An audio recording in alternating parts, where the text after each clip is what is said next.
January 2, 2020, 11:53 in the evening. Unit 8200 Operations Center, Herzliya, Israel. The air conditioning hums at precisely 18 degrees Celsius. Captain Yael Rosen feels sweat collecting beneath the collar of her olive-drab uniform. On the curved wall of screens before her, a single yellow triangle pulses against the blue-black terrain map of Baghdad International Airport. The triangle has not moved in 43 seconds. Around her, 7 other analysts sit motionless at their stations. Their hands are frozen above keyboards. Their eyes are fixed on their monitors. The room smells of cold coffee and electronic ozone. Someone has forgotten lunch, hummus and pita, which sits abandoned on a desk. The plastic wrap reflects the glow of surveillance feeds. The silence breaks with a crackle. Through her headset comes a voice speaking Hebrew with a slight Yemeni accent. Each word is clipped and precise.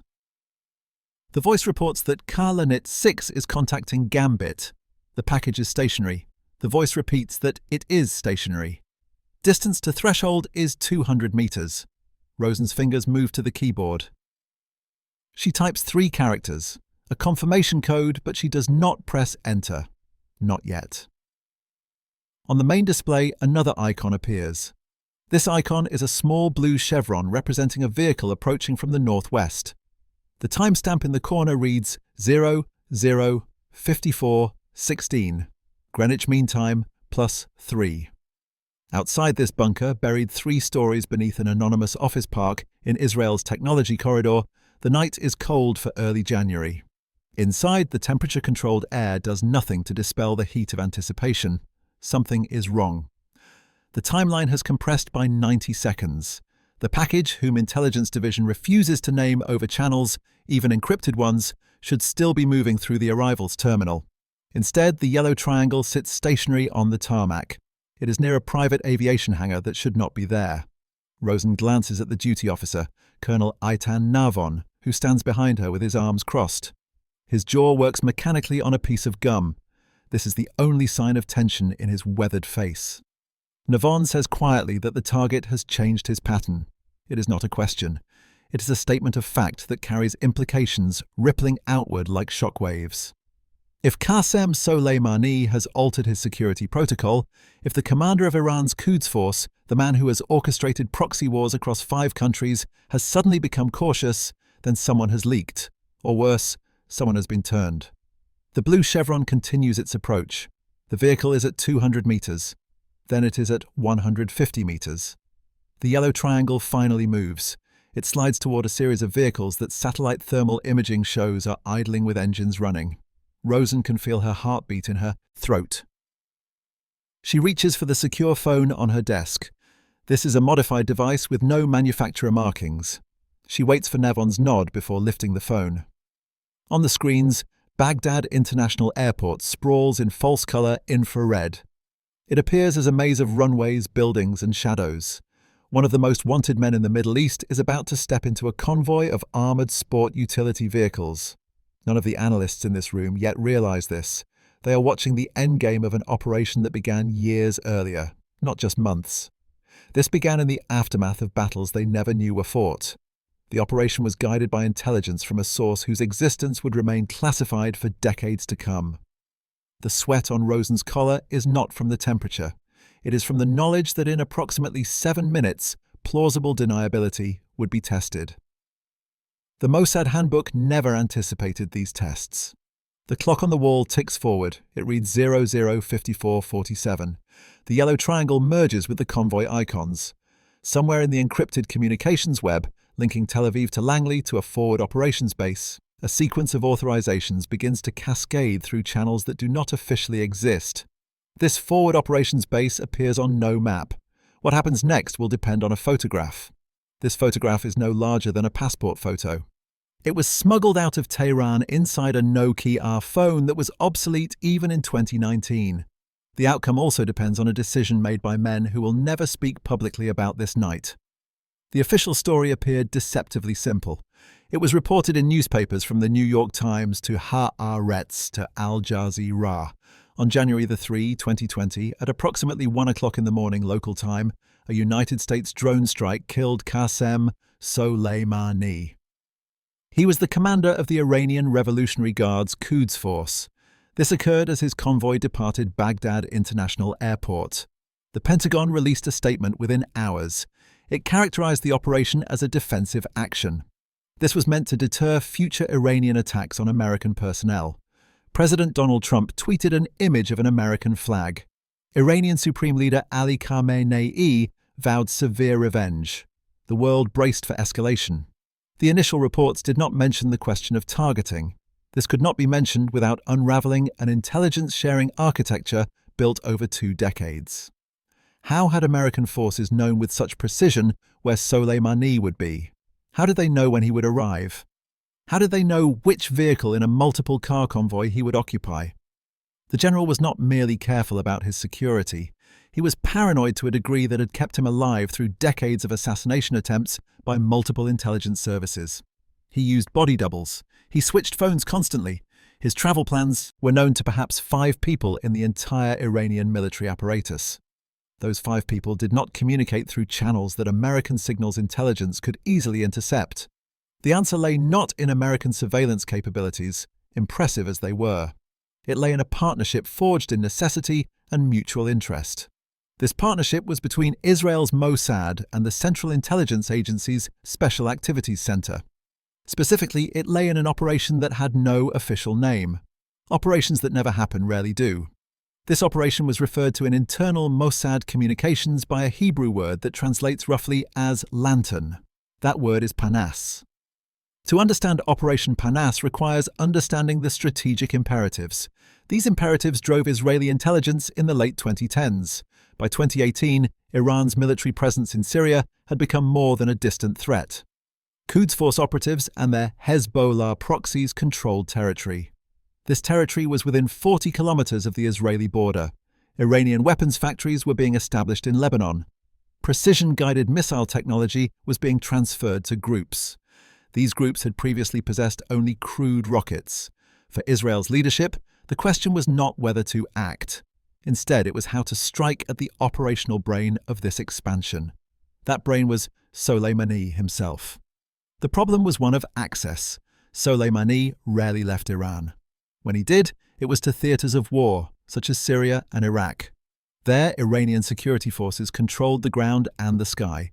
Previous attempts to track him had failed. In 2015, a Mossad operation to plant a tracking device in his personal vehicle had been compromised. This resulted in the deaths of 2 agents whose bodies were never recovered. The old methods were insufficient against such a target. These methods included human intelligence on the ground, electronic surveillance, and satellite tracking. Soleimani understood those methods intimately and had spent years building countermeasures. What Mossad needed was something Soleimani would not expect. They needed insight into his decision-making process before he made his decisions. Not where he was going, but why. They also needed to know who was telling him to go there. They needed access not to his communications, but to the people giving him orders. They needed someone inside the Islamic Revolutionary Guard Corps at a level high enough to know operational planning. However, this person could not be so high as to be untouchable. Enter Mahmoud Reza Karvari. That name itself would later prove to be one of several aliases. He was a colonel in the Islamic Revolutionary Guard Corps intelligence organization. Karvari had spent 15 years rising through the ranks. He distinguished himself in operations against Kurdish separatists. Later, he performed counterintelligence work, identifying and neutralizing foreign agents in Iran. By 2017, he held a position in the Quds Force Liaison Office in Tehran. He was responsible for coordinating logistics for Soleimani's travel to operational theaters. Karvari knew flight schedules and security protocols. He also knew which airports had been surveilled in advance. He knew which roads had been swept for improvised explosive devices, and he knew which safe houses had been prepared. What the Islamic Revolutionary Guard Corps did not know was that Karvari's brother had died in Israeli custody in 1997. This occurred during a prisoner exchange that went wrong. They knew the brother had died, as Hassan Karvari's death was a matter of record. However, they did not know the circumstances. Mahmoud Reza had learned these details only years later. Documents found their way to him via channels that seemed coincidental, but they were anything but. The Mossad did not turn Qasem with money or ideology. They turned him with the truth. His brother had been killed not by Israeli forces, but by an Islamic Revolutionary Guard Corps death squad. This was to prevent him from revealing information about Revolutionary Guard atrocities during the Iran-Iraq War. The proof came in the form of interrogation transcripts, medical examiner reports, and photographs. Qasem could verify these through details only Hassan would have known. The recruitment, when it finally came in early 2018, was almost anticlimactic. This occurred during what appeared to be a routine business trip to Dubai. A Mossad case officer named David met him in a hotel room at the Jumeirah Beach Hotel. David was the only name Qasem would ever know him by. David laid out the evidence across a table. Qasem spent 3 hours reading. Then he asked one single question. He asked what they wanted. David's answer was equally direct. He stated that they wanted to know when the general travels. They did not want to know everything. They just wanted his movements outside Iran. That was all. What made Qasem useful was not just his access, but also his cover. As a logistics coordinator, he was supposed to know Soleimani's travel plans. His inquiries raised no suspicions. His communication with various Revolutionary Guard units was expected. Crucially, he had a reason to maintain contacts outside Iran. His role required coordinating with Hezbollah in Lebanon, Shia militias in Iraq, and Assad's forces in Syria. A phone call to Baghdad about airport security arrangements was routine. An encrypted message to a contact in Beirut about safe house availability was normal procedure. The exfiltration method was elegantly simple. It was a dead-drop system using commercial flights. Qasem would encode information into seemingly innocuous business documents. This information included dates, locations, and vehicle descriptions. These documents would be photographed with a modified smartphone. The camera embedded steganographic data into the image files. The photos would then be uploaded to a cloud storage service. This service was used by a front company that actually existed. The company actually did business in the Middle East and had dozens of employees. These employees knew nothing about its secondary purpose. From there, Mossad analysts in Tel Aviv would extract the data. They would forward relevant intelligence to Central Intelligence Agency counterparts. This was done through a liaison mechanism that existed on no organizational chart. This was Operation Parnas. It was not a single dramatic mission. Instead, it was a slow-burn intelligence-gathering operation. Over 18 months, it provided Mossad and the Central Intelligence Agency with something they had never had before: predictability. They learned Soleimani's patterns. They understood his security protocols. They knew which airports he preferred. They knew which routes he considered secure. They also knew which bodyguards he trusted. They built a database of his decision-making. In its way, this database was more valuable than real-time tracking. This is because if you understand how a target thinks, you do not need to follow him everywhere. You just need to be waiting at the places his thinking inevitably leads him. By late 2019, American and Israeli intelligence reached a conclusion. The optimal location for any action against Soleimani was Baghdad International Airport. He traveled there semi-regularly. He met with leaders of Iran-backed militia groups. Iraqi security forces were not cooperative. However, they were less rigorous than Iranian Republican Guard units. The airspace was accessible. American drones operated from bases in the region. Crucially, the convoy route passed through areas where collateral damage could be minimized. This route extended from the airport to the green zone. What remained uncertain was the timing.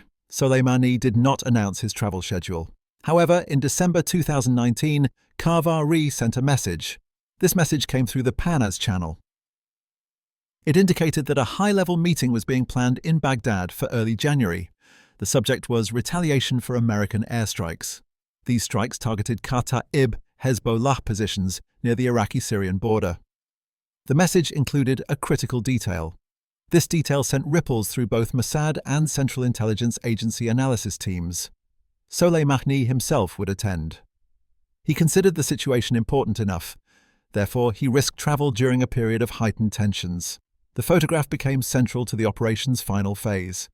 It was taken on December 28, 2019. Qasem used a Nokia 7.2 smartphone. This was an unremarkable device. It was deliberately chosen for its lack of sophistication. He used it to photograph what appeared to be a logistics manifest for airport security arrangements. Information was embedded in the image data. This information decoded to a simple message. The message indicated January 2. The flight was arriving in Baghdad from Damascus. The arrival was approximately midnight local time. There would be a meeting with AHL Muhandis and militia commanders. Abu Mahdi AHL Muhandis was deputy commander of Iraq's Popular Mobilization Forces. This group was a coalition of Iran-backed militias. If Soleimani was meeting with him, it meant operational planning. This planning was at the highest level. The photograph was uploaded to the cloud server on December 29. By December 30, it had been extracted, analyzed, and forwarded. It reached channels to Langley. On December 31, a Central Intelligence Agency briefing team presented the intelligence. They presented it to Pentagon officials and ultimately to the White House. A series of meetings followed. Their full details remained classified. However, their outcome was clear. There was authorization to proceed with a strike. This strike could proceed if opportunity and circumstances aligned. What Yael Rosen and her fellow analysts watched was the culmination of weeks of preparation. They were at Unit 8200. This was on the night of January 2 to January 3. Dozens of people across multiple agencies had occupied this preparation. The MQ-9 Reaper drone circled at 25,000 feet. It was above Baghdad International Airport. The drone had been launched 4 hours earlier. It came from Al Dhafra Air Base in the United Arab Emirates. Its AGM-114 Hellfire missiles had 2 mounted on external hardpoints.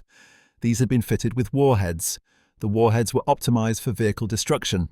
They minimized the blast radius. The drone's pilot sat in a climate-controlled trailer. This was at Creech Air Force Base in Nevada. It was 11,000 kilometers away. The pilot watched the same feeds. These appeared on screens in Herzliya, Tel Aviv, and a secure operations room. This room was in the Central Intelligence Agency's Counterterrorism Mission Center. Despite all this preparation, the operation hung on human factors. Billions of dollars were spent on surveillance technology. 2 nations combined their intelligence apparatus. They focused on a single target. These human factors could not be programmed or predicted.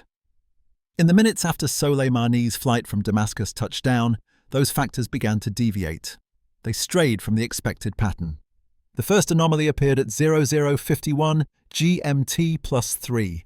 Soleimani's aircraft was a Shamwings Airlines flight. It carried legitimate civilian passengers. The general and his security detail were also on board. The aircraft taxied not to the commercial terminal. Instead, it moved toward a section of the airport. This section was designated for official state visits. This was not in Qasem intelligence. More concerning, thermal imaging showed a convoy of 7 vehicles waiting. This was not the usual 3 or 4.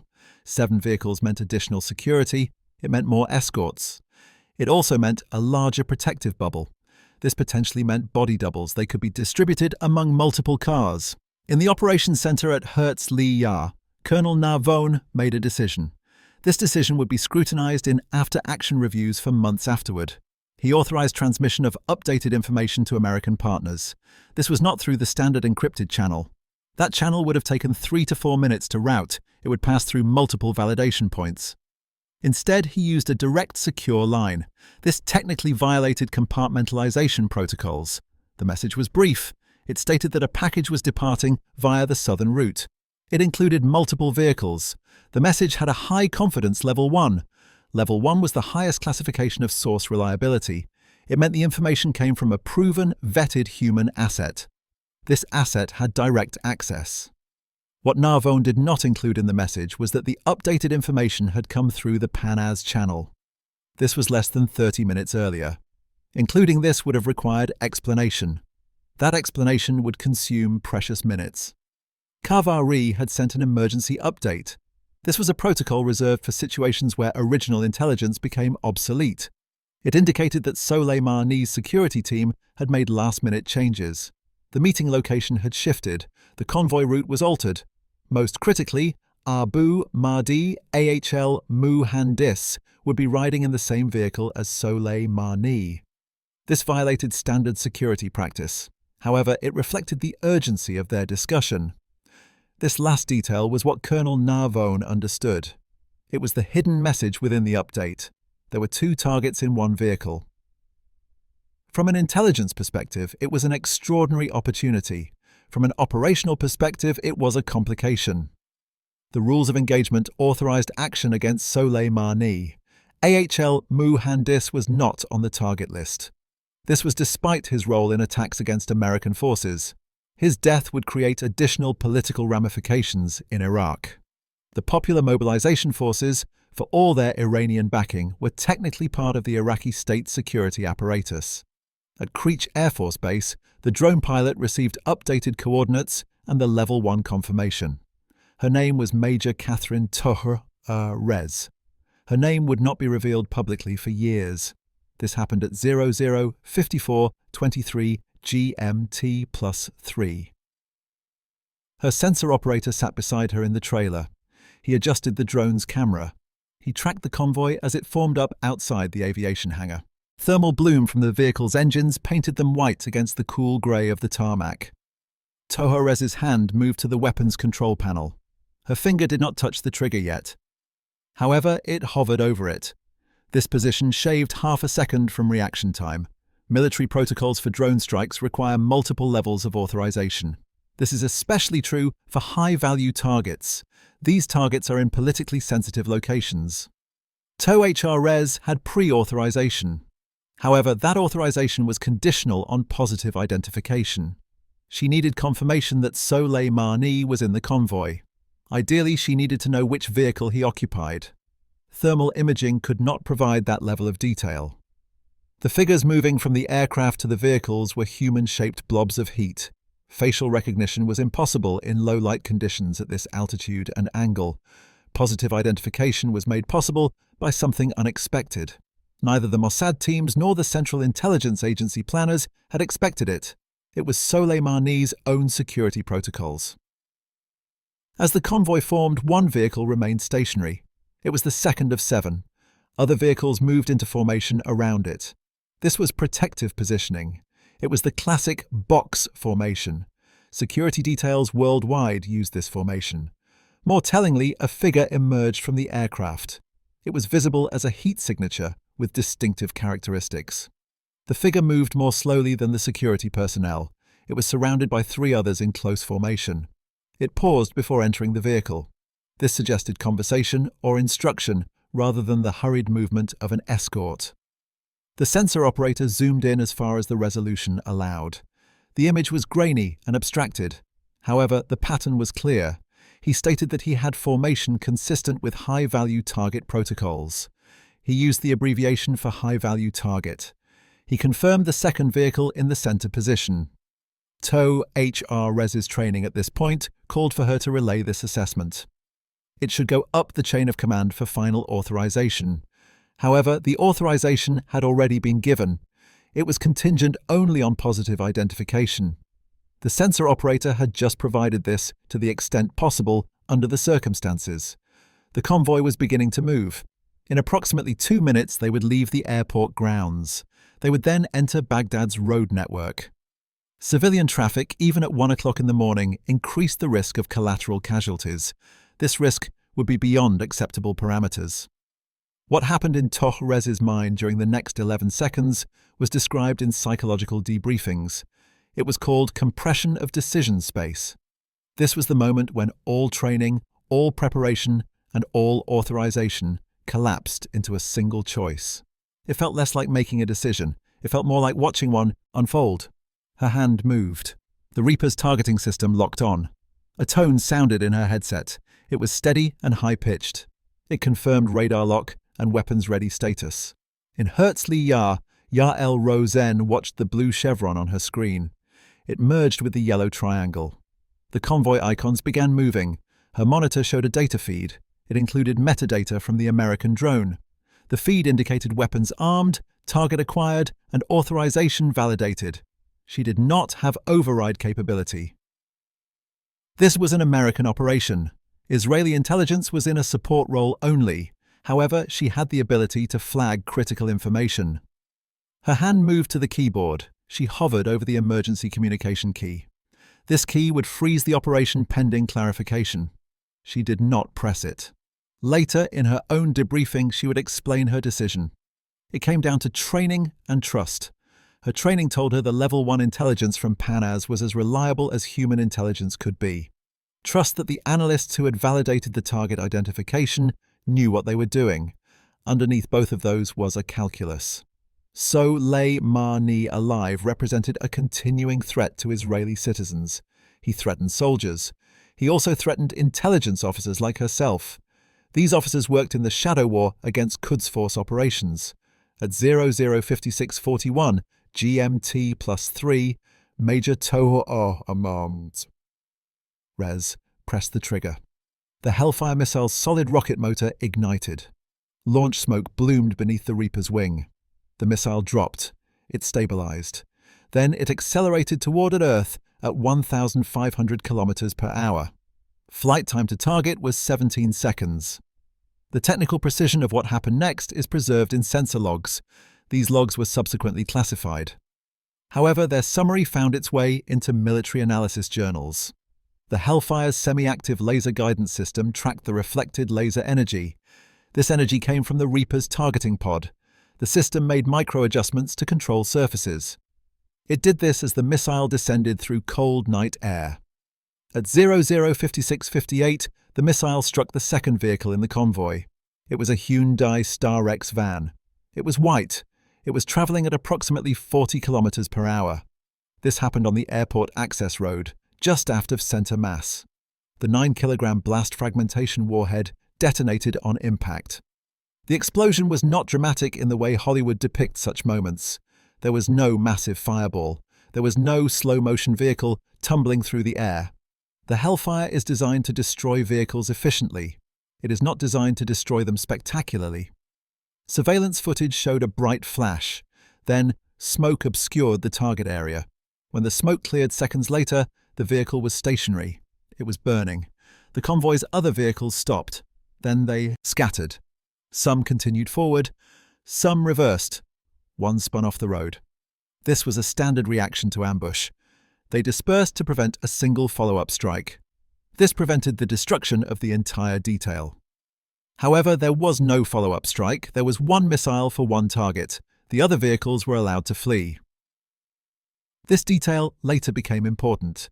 It helped unravel the intelligence picture. It confirmed what Kavari had told his handlers. Soleimani and al-Muhandis were together in one vehicle. The Americans did not need to hit multiple targets. A single strike accomplished both objectives. At 57 minutes and 15 seconds past midnight, Colonel Nahvon received confirmation through the secure line. The message stated there was good impact. It reported the package had been delivered. This coded language meant the target was destroyed and the mission was successful. Around him, the analysts remained motionless. There was no celebration. There were no reactions. This was not like Hollywood. It marked the end of an operation. That operation had consumed years of work. It also risked lives that could not be acknowledged publicly. The feeling was not triumph, but a kind of exhausted satisfaction. A surgeon might feel this after a difficult operation. Something necessary had been done, and done well. Yet it was not a moment for joy. None of them yet knew the full consequences. Within minutes, encrypted communications began flowing from Baghdad to Tehran. Within hours, the geopolitical calculations authorizing this strike would be tested. These events would push the United States and Iran closer to open warfare. This was the closest they had been since 1988. The technical improvisation saved Operation PAH-NAS from exposure. It came not from Israeli or American intelligence. Instead, it came from simple human error on the Iranian side. When Soleimani's security detail reported the strike to Quds Force Command in Tehran, they included an incorrect detail. They reported that 2 vehicles had been hit. This made sense from their perspective. They had seen 2 vehicles burning. They had not yet reached the scene to assess damage. However, that single inaccuracy bought Mahmoud Reza Kavari the cover he needed. In the confused hours following the strike, Iranian officials tried to piece together what had happened. They also wanted to know how the Americans had known where and when to strike. The focus was on technical surveillance. Had the aircraft been tracked from Damascus? Had the convoy been compromised through electronic intercepts? Had one of the airport security personnel been recruited by American intelligence? The possibility of a high-level intelligence leak was considered. This was always considered. However, the investigation focused on people with access to real-time operational information. It did not focus on those involved in advanced planning. Covert had sent his last message to the PHNAS channel more than 30 hours before the strike. He fell outside the immediate circle of suspicion. This grace period lasted approximately 72 hours. On the 6th of January 2020, an Islamic Revolutionary Guard Corps counterintelligence team arrived at Covert's office in Tehran. They requested his presence for what they described as a routine security interview. Routine in IRGC terms meant they suspected something. They had not yet decided whether to arrest or merely intimidate him. Covert went willingly. Refusing would have been tantamount to confession. He brought nothing with him. His Nokia phone was already destroyed. It had been dissolved in acid and flushed down a drain per protocol. The cloud account had been accessed from an internet cafe. Mossad cyber teams wiped the computer's hard drives. They used enterprise-grade deletion software within minutes of the strike. The interview lasted 6 hours. Covert was questioned about his communications. He was also asked about his contacts. They asked about his knowledge of Soleimani's travel plans. He answered truthfully where possible. He lied where necessary. This was the key to effective counter-interrogation. Lies built on foundations of truth are harder to dismantle. He affirmed he had known about the Baghdad trip. That was his job. He confirmed he had communicated with contacts in Iraq about security arrangements. That too was normal procedure. He denied discussing timing with anyone outside the approved chain of command. He also denied noticing any surveillance or unusual inquiries. What ultimately saved him was not his answers. Instead, it was his interrogators' preconceptions. They were looking for signs of American recruitment. This included unexplained wealth and foreign contacts. They sought evidence of meetings with Western intelligence officers. Covert had none of these. His recruitment had happened in Dubai. However, he traveled to Dubai regularly for legitimate business. His bank accounts showed no unusual deposits. Mossad had never paid him. They understood that money created trails. They also knew his cooperation was motivated by something deeper than financial incentive. Crucially, the interrogators sought someone who had provided real-time information about the strike itself. They were not looking for someone who had provided historical pattern data. This data allowed the Americans to predict where the general would be. After 6 hours, Covert was released. His file had a notation that he had been reviewed and cleared. This did not mean suspicion was gone. In the IRGC's paranoid culture, suspicion never fully disappeared. However, it meant he was not considered an immediate threat. For the Mossad case officers monitoring the situation from Tel Aviv, the relief was profound. Losing an asset was an expected risk in this business. Losing an asset meant potentially losing not just future intelligence, it also meant losing past intelligence. If Covert was compromised, everything he had provided would be considered suspect. This included the information that led to Soleimani's death. The decision made in the weeks following January 3rd was to terminate Operation PHNAS. This would not be through extraction, but through fade-out. Covert would remain in place. However, he would cease active intelligence gathering. The PHNAS channel would go dormant. From the IRGC's perspective, it would appear that he had simply continued his normal duties. From Mossad's perspective, the operation had accomplished its objective. Pushing further would risk what had already been gained. But intelligence operations rarely end cleanly. Operation PHNAS's epilogue would stretch for months. In March 2020, Iran struggled with one of the world's worst COVID-19 outbreaks. Covert contracted the virus. He was hospitalized in Tehran. For 3 weeks, Mossad lost contact with him. During that period, Israeli intelligence picked up indicators. These suggested that IRGC counterintelligence had reopened several cases. These cases were related to the Soleimani strike investigation. The fear was that someone had talked, or Iranian analysts had found a pattern in communication metadata. That pattern pointed toward a leak. The indicators proved to be a false alarm. They reflected a genuine reopening of investigations, but these did not lead to Covert. When he recovered and returned to work in April, he sent a single coded message. It went through an emergency backup channel that had never been used before. The message stated he was still green. However, the garden was being watched more carefully now. This translated to him being safe, yet the security environment had tightened. Operation PAHNAS came closest to exposure in August 2020. An investigative reporter for the New York Times, Roh Bergman, published an article. It examined how American intelligence had tracked Soleimani. The article mentioned that Israeli intelligence had provided crucial information about the general's movements. However, it attributed this to signals intelligence. These were intercepted communications. This was rather than human sources. This version of events became the semi-official narrative. Israel's Unit 8200 had cracked Iranian military communications. They passed targeting data to the Americans. This was plausible. It fit with known Israeli capabilities. Crucially, it protected Covert. It pointed investigators toward technical vulnerabilities rather than human betrayal. Whether Bergman knew the truth and deliberately misdirected remains unclear. It is also unclear if he was working with incomplete information. What is documented in Mossad files is that Israeli intelligence made deliberate efforts to ensure the signals intelligence narrative gained traction. Portions of these files were leaked to Israeli media in 2023. This was done by a disgruntled former officer. Israeli intelligence provided carefully crafted background briefings to reporters. These emphasized Unit 8200's role. They downplayed human intelligence. They allowed just enough detail to leak to make the story credible. At the same time, they omitted operational specifics that would put lives at risk. The human decision that changed everything, in retrospect, was not the decision to strike Soleimani. That decision was made by American political leadership. Instead, it was Covert's decision to continue cooperating with his Mossad handlers. This happened even after January 3rd. He knew that IRGC counterintelligence was actively hunting for the source of the leak. He could have gone silent. He could have destroyed the backup phone. He could have hoped that suspicion would drift away without new intelligence flowing. Instead, he continued to provide information. This was at a reduced tempo. It concerned Quds Force reorganization efforts in the wake of Soleimani's death. This decision was partly motivated by commitment to the mission.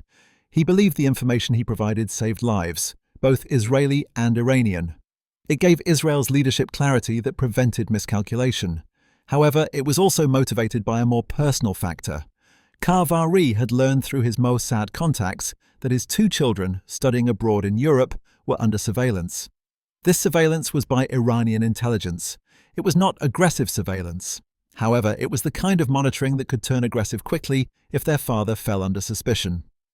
By continuing to cooperate and by providing valuable intelligence, he maintained his position. This intelligence was not explosive enough to trigger intensive investigation. Thus, he protected his family. The last confirmed communication from Operation PAHNAS came in November 2020. Covert reported that Esmail Ga'ani was implementing new security protocols. Ga'ani was Soleimani's successor as Quds Force commander. These protocols would make human intelligence penetration significantly more difficult. He also reported more ominously that IRGC counterintelligence had received assistance. This came from Russian Federal Security Service advisors. They were reviewing the Soleimani case with fresh methodology. The message ended with a phrase that Mossad case officers recognized as a prearranged signal. The signal was that the lantern needed new oil. This meant Covert was requesting extraction. The extraction came in January 2021. This was exactly 1 year after Soleimani's death. It was executed not by Mossad directly. Instead, it involved complex routing. This routing involved Turkish intelligence. It included a businessman who owed favors in multiple directions. A medical conference in Ankara provided cover for Covert's travel. He did not defect dramatically. He simply did not return from the conference. His family joined him 3 months later through separate routes. Today, according to sources familiar with the case, Covert lives under a new identity. This is in a country that has no extradition treaty with Iran. It also maintains discreet intelligence cooperation with Israel. The IRGC's official response to his disappearance was telling. They did not announce that a traitor had fled. They did not issue an international warrant. They simply removed his name from personnel rosters. They issued a terse internal memo. This memo indicated he had been dismissed for security violations. This suggested that Iranian counterintelligence had by then concluded he was the source of the leak. However, acknowledging this publicly would be more damaging than maintaining silence. Admitting that the intelligence leading to Soleimani's death came from a penetration of Quds Force logistics planning would reveal a catastrophic security failure. It was better to quietly close the wound and rebuild the defenses. The revelation of Operation Panas's existence did not come through official declassification. That process, if it happens at all, will not occur for decades. Instead, it emerged through incremental disclosure, which characterizes modern intelligence journalism. Pieces of the story emerged in articles and in memoirs. Information also came from off-the-record conversations. These conversations were between reporters and former officials. These officials believed the public deserved to understand what had actually happened. The first crack came in March 2022. Bob Woodward and Robert Costa published a book about the Trump administration's final year. This book included a chapter on the Soleimani strike. The book mentioned that anonymous Pentagon sources had provided the targeting information, which they called extraordinary intelligence from a Middle Eastern ally. Extraordinary intelligence was Central Intelligence Agency jargon. It referred to human source reporting of the highest reliability. In this context, a Middle Eastern ally could only mean Israel. The book did not name Operation Panas or provide specific details. However, it shifted the public narrative away from signals intelligence and toward acknowledging human sources. The second crack came from an unexpected direction: Iranian state media. In September 2022, an Iranian news website published a report. It claimed this was an internal Islamic Revolutionary Guard Corps counterintelligence document. This report discussed what it called a Zionist penetration of Guard Corps' logistics operations. The report did not name Covert. However, it described the methods used, including dead drops via commercial cloud services. It also mentioned steganographic encoding of data in innocent images. Furthermore, it detailed the recruitment of mid-level personnel with family grievances. The report was sufficiently detailed that intelligence analysts in Tel Aviv and Langley immediately recognized it as describing Operation Panas. The report's publication was puzzling. This continued until analysts realized its true purpose. It served as a warning to current Islamic Revolutionary Guard Corps personnel about the methods used. It was a way of saying that the Guard Corps knew how they were penetrated and was now watching for these patterns. However, by publishing it, Iranian intelligence inadvertently confirmed the operation's existence. It also revealed its basic methodology to anyone paying attention. The third and most detailed disclosure came in May 2023. An Israeli news website called Ynet published an investigation. This was based on documents leaked by a former Mossad officer. The article did not name Covert. Even Israeli journalists understand the rules about protecting human sources. However, it described Operation Panas in enough detail to make its nature clear. The Soleimani strike had depended on an intelligence penetration years in the making. It was not a lucky break or technical surveillance. The Ynet article revealed information that had not been public before. It showed the role of Unit 8200. This unit was not involved in intercepting communications. Instead, it managed the technical infrastructure that made the dead drop system work. The cloud storage service, the steganographic tools, and the encrypted communication channels were all part of this. Israel's Signals Intelligence Unit developed these specifically for operations like Panas. Human sources needed secure methods to communicate without physically meeting their handlers. This provided a window into the intersection of human intelligence and cyber operations. It offered a glimpse of how modern espionage had evolved beyond the Cold War tradecraft of brush passes and coded newspaper advertisements. The article also disclosed something more troubling. Similar operations were ongoing. The Panas methodology had not been retired after Covert's extraction. Instead, it had been expanded. Multiple sources inside Iranian military and intelligence organizations were now using variations of the same dead drop system. They used this system to communicate with Mossad. The entire system, as it were, had been replicated. This revelation sent shockwaves through Tehran and prompted a massive counterintelligence review. This reportedly led to dozens of arrests, although the details remain murky. Many wondered whose career ended as a result of Operation Panas. In Iran, the fallout was extensive, but largely hidden from public view. The head of Quds Force Security at the time of Soleimani's death was quietly removed. This person has not been seen in public since early 2021. Several mid-level officers in the Logistics and Planning Directorate were arrested in 2022. The charges against them were never specified. The Islamic Revolutionary Guard Corps's counterintelligence division underwent a purge. Approximately 40% of its personnel were replaced between 2020 and 2023. In Israel, the aftermath was different. The officers involved in Operation Panas received decorations in secret ceremonies. This included the case officer who recruited Covert, the analysts who processed his intelligence, and the planners who developed the methodology. Colonel Navon, the duty officer, made the decision to pass real-time intelligence to American partners. He used an expedited channel for this. He was promoted to head of Unit 8200's Operations Division. Yael Rosen, a young analyst, had watched the operation unfold. She became a specialist in Iranian security procedures. She was later assigned to mentor junior officers in managing high-risk human sources. In the United States, the official line remained consistent. They stated the strike was executed based on persistent intelligence gathering over multiple sources. This was a carefully non-specific formulation that did not lie, but also did not reveal. Major Catherine Torres, the drone pilot who fired the missile, was awarded the Distinguished Flying Cross in a classified ceremony. She retired from the Air Force in 2023. She has not spoken publicly about the operation. Friends say the weight of that night affected her. Knowing she had killed at least 5 people with the press of a button did not fit the clean narrative of military necessity. Mahmoud Reza Kavari was, in a sense, vindicated.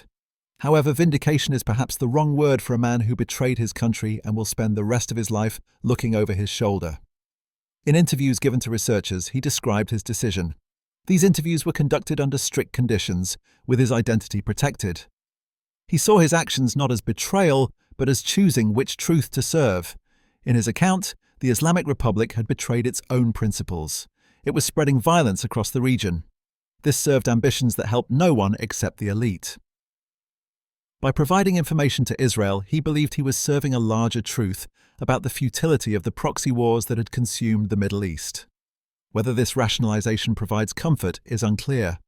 What is documented is that Kavari suffers from what therapists call moral injury. This is the psychological wound that comes from participating in events that violate one's sense of right and wrong. This can happen even when done for what seem like good reasons. He provided information that led to the death of a man he had once admired. This man had by some measures been an effective military commander. He defended Iranian interests. The same man was also responsible for the deaths of hundreds of American soldiers. He caused thousands of Syrian civilians and countless others in the region's conflicts to die. However, this does not erase the personal toll of betrayal. The documents that were declassified came not through official channels. This declassification was in the limited sense that portions of the Soleimani operation have been acknowledged. Instead, these documents emerged through Freedom of Information Act requests filed by researchers and journalists. In 2023, the Central Intelligence Agency released redacted documents. These included perhaps 200 pages of material with vast sections blacked out. These confirmed the general outline of what had been reported. Human intelligence from a foreign liaison service had provided information about Soleimani's travel patterns and security protocols. This informed the decision to strike in Baghdad rather than waiting for another opportunity. More revealing were documents released by the Pentagon. This occurred in response to a lawsuit by the National Security Archive, a non-profit research organization. These documents included communication logs. They showed the timeline of intelligence sharing in the hours before the strike. Names, specific locations, and operational details were redacted. What emerged from these documents was confirmation of the operation's extraordinary precision. The strike was authorized based on intelligence. This intelligence gave American commanders confidence. They believed they could hit the target with minimal collateral damage and high certainty of success. Interview quotes and memoir excerpts have been harder to acquire. This is due to the operation's sensitivity. Many people involved remain in active service or are bound by non-disclosure agreements. However, fragments have emerged. Robert O'Brien, who was National Security Advisor at the time, wrote in a Foreign Affairs article. He stated that they had intelligence they could act on, and they made the hard decision. Michael D. Andre, the Central Intelligence Agency officer who oversaw counter-terrorism operations at the time, told a gathering of former agency personnel in 2022. He said they knew where the target would be because someone told them, and that someone was taking a risk most people could not imagine. The most poignant insight came from an interview with David. David was the Mossad case officer who recruited Covert. An Israeli documentary filmmaker conducted the interview in 2024.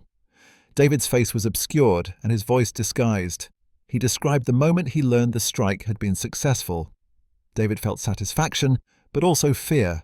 He feared they had missed something, and the operation would be exposed. He worried his source might pay the price. In their business, he explained, success and failure are separated by very thin margins. They had just walked that margin successfully. However, he concluded, one does not celebrate. Instead, one immediately starts worrying about the next operation. The lasting impact of Operation Panas extends far beyond the death of one man, however consequential that death proved to be. In military terms, removing Soleimani from the battlefield disrupted Iranian operations across multiple theaters. The Quds force did not collapse. Organizations built over decades do not crumble when one leader is removed, but it did stumble. Coordination with proxy forces became less efficient. Soleimani had built an intricate web of relationships through personal visits and by appearing in conflict zones. He built loyalty among militia commanders. This could not be instantly replicated by his successor. More strategically, the strike demonstrated something that reshaped calculations. This occurred in Tehran, Tel Aviv, and Washington. It showed that high-value targets were vulnerable. This was true even for targets protected by sophisticated security apparatus. The vulnerability existed if intelligence was sufficiently precise. The era of strategic patience, which involved waiting for targets to make mistakes, had evolved. It moved into an era of predictive action. This meant building intelligence architectures. These made it possible to anticipate and intercept targets with high confidence. This represented a doctrinal shift. It changed how intelligence drove military operations. For Israel's intelligence services, Operation Panas became a template. Its methodology was applied to other contexts. This involved recruiting mid-level sources with access to planning rather than operations. It also used sophisticated technical tools to enable secure communication. Furthermore, it focused on building pattern databases that made targets predictable. By 2024, Israeli intelligence had reportedly recruited sources. These were inside Hezbollah's logistics network. They were also inside Syrian military planning units. Additionally, sources were inside Hamas's External Operations Division. All of these used variations of the Panas model. The technology that emerged from Operation Panas included steganographic tools. It also included cloud-based dead-drop systems and secure smartphone platforms. These became part of a broader evolution. This evolution changed how intelligence services communicate with human sources. Old methods of physical meetings, brush passes, and chalk marks were supplemented. Digital methods reduced risk for both the source and the handler. This shift was not without cost. Digital systems created new vulnerabilities. They also presented new ways for counterintelligence to detect patterns. However, the Panas case demonstrated a crucial point. With careful implementation, digital tradecraft could be as secure as physical methods. It was also far more scalable. In policy terms, the Soleimani strike accelerated existing trends. These trends affected how democracies think about targeted killing. The Obama administration had developed extensive legal and bureaucratic frameworks. These frameworks covered drone strikes against terrorist targets. However, those frameworks assumed targets in areas where conventional military operations were not feasible. Soleimani was different. He was a state military officer in a country where the United States had extensive diplomatic presence. He was killed in an action that skirted the boundaries of war and law enforcement. The Trump administration was willing to authorize the strike. There was a relative lack of domestic political consequences. This was true even with an anticipated international backlash, which materialized but proved manageable. This suggested that the threshold for such operations had lowered. The Iranian response was calibrated to demonstrate capability without triggering escalation. This response involved missile strikes on American bases in Iraq. These strikes caused traumatic brain injuries to more than 100 service members. However, they resulted in no deaths. It was, in effect, a form of communication. They were communicating that they could strike back. However, they were choosing not to push the situation to full war. This dynamic, where actions and responses were measured and proportionate despite inflammatory rhetoric, became a pattern. This pattern continued in subsequent United States-Iran confrontations. Both sides concluded that direct warfare served neither's interests. However, they believed that limited strikes within unofficial rules were tolerable. Who lived, who died, and who disappeared in the aftermath of Operation Parnas? Soleimani's death is well documented. He and Abu Mahdi al-Muhandis were killed instantly in the Hellfire strike. 4 other members of their security and liaison team were also killed. Their bodies were repatriated to Iran for elaborate state funerals. These funerals drew massive crowds in a display of public mourning. This mourning was genuine for many Iranians, even those who opposed the regime's regional policies. Soleimani had been a figure of genuine popularity. He was a rare military leader whose actions in fighting the Islamic State of Iraq and Syria had earned respect across political divides. But others died more quietly. The Islamic Revolutionary Guard Corps counterintelligence review followed the strike. This review led to arrests and interrogations. By some accounts, these resulted in at least 12 executions of personnel. These individuals were suspected of security breaches. However, it is unclear how many of them had any actual connection to the operation. The nature of counterintelligence in authoritarian systems is broad. Investigations often cast wide nets, catching innocents along with the guilty. At least 2 people disappeared.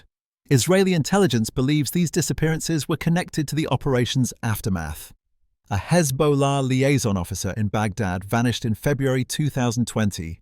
He had been in regular contact with Covert about security arrangements. He has not been seen since. A Guard Corps communications officer in Damascus was reportedly arrested in March 2020. He had facilitated the flight arrangements for Soleimani's January 2nd trip. This officer has not appeared in any subsequent documentation. Both individuals may have been scapegoats. They were arrested to demonstrate accountability, even if the real source remained unknown. Covert lived, as did his family. However, their lives are fundamentally altered. Living under assumed identities, in a country they can never publicly acknowledge, they are ghosts in a sense. They are present but erased from their own histories. Covert's children have been told versions of truth. These versions were filtered through operational security. This was enough for them to understand why they can never return to Iran. However, it was not so much as to endanger them if they were ever questioned. The connection to the modern day is both obvious and subtle. It is obvious in that the Soleimani strike remains a reference point. It is discussed in relation to United States Middle East policy. It also informs discussions on the utility and risks of targeted killing. Furthermore, it relates to the balance between intelligence and military action. It is subtle in that Operation Parnas represents an evolution in intelligence tradecraft. This evolution continues to shape operations that will remain secret for decades. The sources recruited after Covert use methods refined by his case. These sources operate now. They provide information that will influence decisions not yet made. In Israel, there is a saying in intelligence circles that emerged from Operation Parnas. The saying suggests that human intelligence shows the path. However, it does not light the whole road. This means that human intelligence provides direction. It gives decision-makers options. However, it cannot eliminate uncertainty or risk. The Parnas operation showed where Soleimani would be, but it could not predict how Iran would respond. It also could not predict whether the strike would ultimately advance or undermine American interests in the region. Intelligence informs. It does not determine.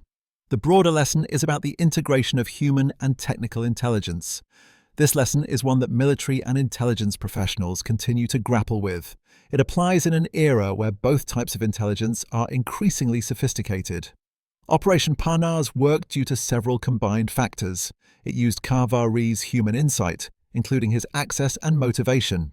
It also used the technical capability of Unit 820's tools. Finally, it relied on the operational courage of case officers and pilots. They were willing to act on high-confidence intelligence, even if it was not completely certain.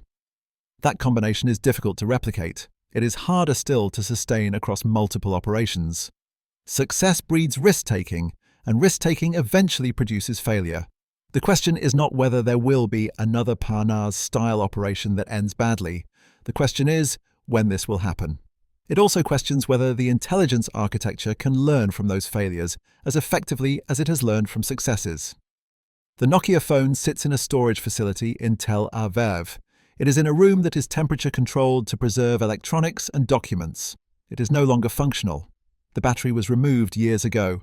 The internal memory was wiped with military-grade deletion tools. These tools overwrite data multiple times to prevent recovery. However, it remains as an artifact. It is a physical object representing something that largely happened in the digital realm. Intelligence services, for all their embrace of technology, remain surprisingly sentimental about artifacts.